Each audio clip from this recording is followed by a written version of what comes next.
Hi guys, சென்னாங்குனி பொடி பார்க்கலாமா? சென்னாங்குனி எடுத்து நல்லா புடச்சி க்ளீன் பண்ணி வார்ம் வாட்டர் விட்டு நல்லா அலசி எடுத்து டைட்டாக பிழிஞ்சு எடுத்துக்கலாம். இப்போ எக்ஸஸ் வாட்டர் ரிமூவ் பண்ணுறதுக்கு பிளேட்டில் ஸ்ப்ரெட் பண்ணிவிட்டு வெயிலில் கொஞ்சம் நேரம் ஆற வச்சுக்கலாம். இப்போ பேன் எடுத்து க்ளீன் பண்ணி வச்சுருக்க சென்னாங்குனியை ஆட் பண்ணி நல்லா ஸ்லோ ஃப்ளேம்லேயே வறுத்து எடுத்துக்கலாம். நல்லா கிறிஸ்பியான சென்னாங்குனியை பிளேட்டில் ட்ரான்ஸ்ஃபர் பண்ணிவிட்டு அதே பேன்லேயே 2 ஸ்பூன் அளவுக்கு கடலைப்பருப்பு ஆட் பண்ணி வறுத்தெடுத்து அதையும் ஆற வச்சுக்கலாம். இப்போ அதே பேன்லேயே 2 ஸ்பூன் அளவுக்கு உளுத்தம் பருப்பையும் ஆட் பண்ணி நல்லா வறுத்தெடுத்து ஆற வச்சுக்கலாம். இப்போ அதே பேன்லேயே 3 ஸ்பூன் அளவுக்கு உடச்ச கல்லியும் ஆட் பண்ணி நல்லா வறுத்தெடுத்து ஆற வச்சுக்கலாம். நெக்ஸ்ட்டு காரத்துக்கு ஏற்ப காஞ்ச மிளகா ஆட் பண்ணி அதையும் நல்லா வறுத்தெடுத்து ஆற வச்சுக்கலாம்.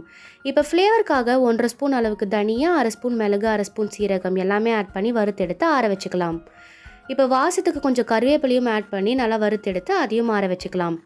இப்போ பேன் எடுத்து எண்ணெய் போட்டு பூண்டை ஒன்றும் பாதியமாக நசுக்கி ஆட் பண்ணி பொன்னிறமாக வறுத்துக்கலாம். அதுக்கு மேலேயே கட்டி பெருங்காயம் ஆட் பண்ணி அது பொரியிற வரைக்கும் வெயிட் பண்ணி அதையும் ஆற வச்சுக்கலாம். இது எல்லாமே ஆறின உடனே ஜாரில் ஆட் பண்ணி தேவையான அளவு உப்பு போட்டு நல்லா அரைச்சி எடுத்திங்கன்னா நம்ம சென்னாங்குனி பொடி ரெடி. கண்டிப்பாக ட்ரை பண்ணி பாருங்கள். பாய்.